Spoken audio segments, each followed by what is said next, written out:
நம்மளுடைய அவர்களின் படை நிலைகளின் அளவுக்கு நம்முடைய நிலை இருக்க வேண்டும்.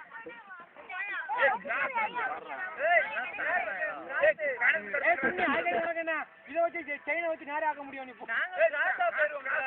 நேரத்துல இருக்கு.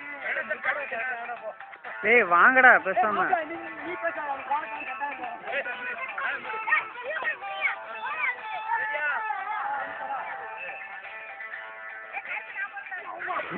ஏய் ஊரா